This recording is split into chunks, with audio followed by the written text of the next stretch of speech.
हजूर सल्लल्लाहु अलैहि वसल्लम ने इरशाद फरमाया कि क़यामत के दिन हर दगाबाज के लिए एक झंडा होगा जो उसके पीछे गाड़ दिया जाएगा, जिसको सब लोग देखेंगे और उसी झंडे की बदौलत उस शख्स को पहचाना जाएगा कि ये दुनिया में लोगों के साथ दगाबाजी किया करता था। अब यहाँ पर सवाल ये है कि दगाबाजी बेसिकली क्या है।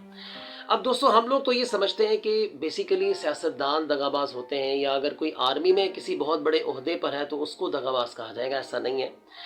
ज़रूरी नहीं है कि आप जब तक कोई बहुत बड़ी करप्शन नहीं करेंगे तब तक आप दगाबाज नहीं कहलाएंगे। दगाबाजी ये भी है कि आप किसी रेडी वाले से फल खरीदने के लिए जाते हैं और रेडी वाला आपको गलत और ख़राब फल दे देता है, जबकि पैसे वो आपसे पूरे ले रहा है, तो वो रेडी वाला भी आपसे दगाबाजी कर रहा है। दगाबाजी ये भी है कि आप कहीं पे मुलाजमत करते हैं और वहाँ पे मालिक के होते हुए तो काम आप प्रॉपर तरीके से कर रहे हैं, लेकिन जैसे ही मालिक इधर उधर होता है तो आप साथ ही मालिक का नुकसान करते हैं और काम को प्रॉपर तरीके से सर अंजाम नहीं देते। दोस्तों, ये भी दगाबाजी है। दगाबाजी ये भी है कि आप अपने वालिदैन से, अगर आप स्टूडेंट्स हैं, आप उनसे वादा करके घर से इसलिए जाते हैं कि मैं स्कूल या कॉलेज या यूनिवर्सिटी जा रहा हूँ पढ़ने के लिए, लेकिन आप पढ़ने नहीं जाते, आप किसी गलत काम में इन्वॉल्व हो जाते हैं या प्रॉपर तरीके से आप पढ़ते नहीं हैं, तो आप भी एक दगाबाज स्टूडेंट्स हैं।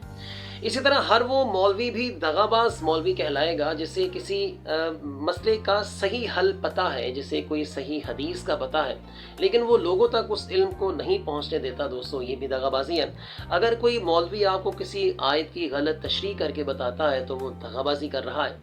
दोस्तों, इस तरह की छोटी छोटी बातें हैं जो दगाबाजी के ज़ुमरे में आती हैं। तो जो बंदा दुनिया में जिस किस्म की दगाबाजी करेगा, उसी किस्म का उसकी बैक पर, उसकी कमर पर झंडा गाड़ दिया जाएगा, जिसे आप आसानी से वहाँ पर उतार नहीं सकेंगे। और फिर उसी झंडे की बदौलत आपको वहाँ पर सारी दुनिया जो इकट्ठी की जाएगी, जो क़यामत, जो अज़ल से लेकर अबद यानी क़यामत तक जो इस दुनिया में आई है, उस सारी खलकत के सामने आप ज़लीलो ख्वार होते हुए फिरेंगे अगर आप दुनिया में दगाबाजी करते हैं। तो आए कि अल्लाह ताला हमें अच्छे तरीके से और बेहतरीन तरीके से अपनी ज़िंदगी बसर करने वाला इंसान बनाए और दगाबाजी से हमें महफूज रखे। और उस दिन जिस दिन सारी खलकत अल्लाह के लिए, अल्लाह के सामने खड़ी की जाएगी, उस दिन हमें ज़लील व ख्वार होने से महफूज रखे। अपना बहुत सारा ख्याल रखिएगा। अल्लाह हाफ़िज़।